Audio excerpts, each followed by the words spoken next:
Hello friends, welcome back to our channel. Budget తర్వాత బంగారం ధరలు రికార్డు స్థాయిలో తగ్గుముఖం పట్టాయి. ఇప్పుడు దుబాయ్ నుంచి బంగారం కొనే వారి సంఖ్య తగ్గవచ్చని వార్తలు వస్తున్నాయి.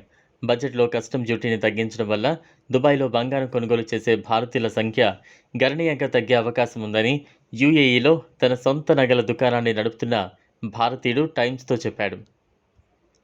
జూలై 2022లో భారతదేశంలో కస్టమ్స్ డ్యూటీని భారీగా పెంచిన తర్వాత యూఏఈ భారతీయులకు కేంద్రంగా మారింది.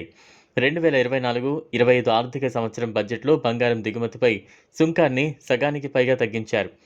డ్యూటీ డిఫరెన్షియల్లో తగ్గుదల ఫలితంగా బడ్జెట్ తర్వాత భారతదేశంలో ధరలు తగ్గడం వల్ల విదేశాల నుంచి బంగారాన్ని కొనుగోలు చేయడం చాలా వరకు తగ్గిపోవచ్చని ఆభరణాల వ్యాపారులు ఈటీకి చెప్పారు.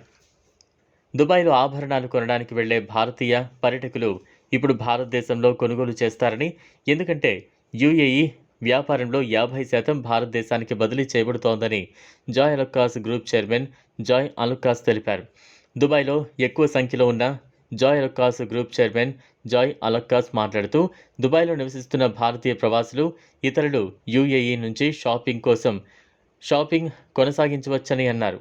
సుంకం తగ్గింపు భారతదేశంలో బంగారు ఆభరణాల ఉత్పత్తిని పెంచుతుందని, బంగారు కళాకారులు భారీ, తేలికపాటి ఆభరణాలలో కొత్త డిజైన్లను ప్రారంభించడంలో సహాయపడుతుందని, తద్వారా భారత్ నుంచి బంగారాన్ని కొనుగోలు చేయడానికి వినియోగదారులను ఆకర్షిస్తోంది. కస్టమ్స్ డ్యూటీలో 6% కోత అంటే దుబాయ్లో బంగారం కొనుగోళ్లపై వర్తించే 5% వ్యాట్ ఖర్చులో వ్యత్యాసాన్ని భర్తీ చేయడానికి సరిపోదు. ప్రస్తుతం యూఏలో ఉన్న బాంద్రాకు చెందిన పోప్లీ అండ్ సన్స్ డైరెక్టర్ రాజీవ్ పోప్లీ మాట్లాడుతూ, విదేశాల్లో బంగారం భారత్లో కంటే చౌకగా ఉంటుందని అన్నారు. ఇకపై ఈ పరిస్థితి ఉండదన్నారు. అంతేకాకుండా భారత్ దుబాయ్లోని బంగారు ఆభరణాల మధ్య 1% సుంకం వ్యత్యాసం భర్తీ చేయబడుతోంది. ఎందుకంటే భారతీయ ఆభరణాలు తమ కస్టమర్ బేస్ను నిలుపుకోవడానికి, ఎక్కువ మంది కస్టమర్లను పొందడానికి కొంత తగ్గింపును ఇస్తాయి.